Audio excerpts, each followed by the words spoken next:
Dalam kelemahanmu lah kuasaku menjadi sempurna. 2 Korintus 12 ayat 9. Tetapi jawab Tuhan kepadaku, cukuplah kasih karuniaku bagimu, sebab justru dalam kelemahanlah kuasaku menjadi sempurna. Sebab itu terlebih suka aku bermegah atas kelemahanku, supaya kuasa Kristus turun menaungi aku. Duri dalam daging. Sebagian besar ahli Alkitab percaya bahwa kelemahan yang dibicarakan Paulus di sini adalah semacam penderitaan fisik. Kita semua memiliki duri ini, kelemahan yang tidak dapat kita hindari, baik secara fisik, mental, kemampuan, dan lain-lain. Menjalani kehidupan Kristiani membutuhkan lebih dari kekuatan manusia, itu membutuhkan kekuatan Tuhan. Mungkin salah satu perjuangan yang kita harus hadapi adalah mengakui betapa lemahnya kita. Manusia benci bergantung pada siapapun atau apapun.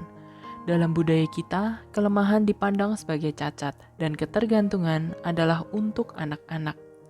Tetapi itulah tepatnya kita, sebagai anak-anak Allah Bapa Surgawi kita.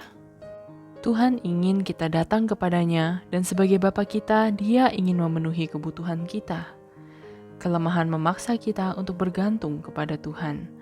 Apa yang kebanyakan orang tidak pernah dapatkan adalah bahwa tidak ada yang dapat memenuhi kebutuhan terdalam mereka kecuali Tuhan. Tidak ada satupun di bumi yang bisa. Mungkin mereka mengejar uang dan ketenaran, kekuasaan dan harta benda hanya untuk kembali dengan tangan kosong. Tepat ketika mereka berpikir bahwa mereka memiliki semuanya, mereka menyadari bahwa sebenarnya mereka tidak memiliki apa-apa. Kemudian mereka beralih ke obat-obatan atau alkohol, dan masih tidak juga melihat bahwa mereka diciptakan untuk Tuhan dan hanya Dia yang dapat memuaskan kerinduan yang Dia ciptakan di dalamnya. Tapi itu tidak harus seperti itu. Setiap orang dapat menghindari hidup dengan tujuan yang salah arah. Setiap orang dapat menemukan makna dengan melihat sumbernya, yaitu Tuhan. Kelemahan kita adalah hal yang pertama-tama membawa kita kepada Tuhan. Ketika kita menyangkal kekurangan kita, kita hanyut ke arah yang berlawanan.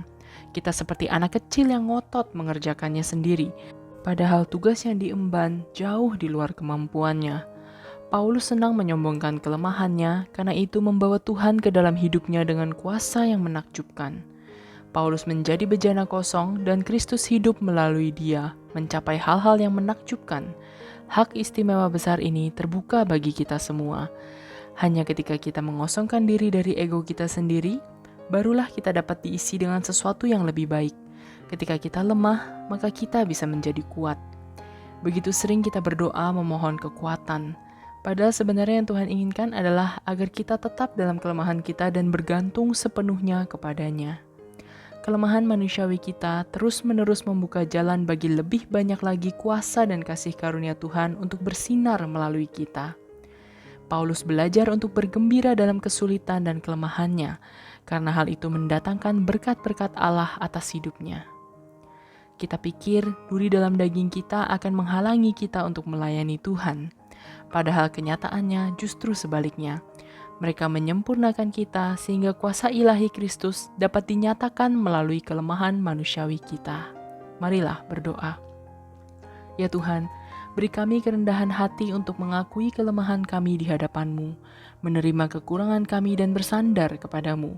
Jadikan kami saluran mukjizat-Mu, saluran berkat-Mu bagi sesama kami. Karena justru dalam kelemahan kamilah kuasa-Mu sempurna.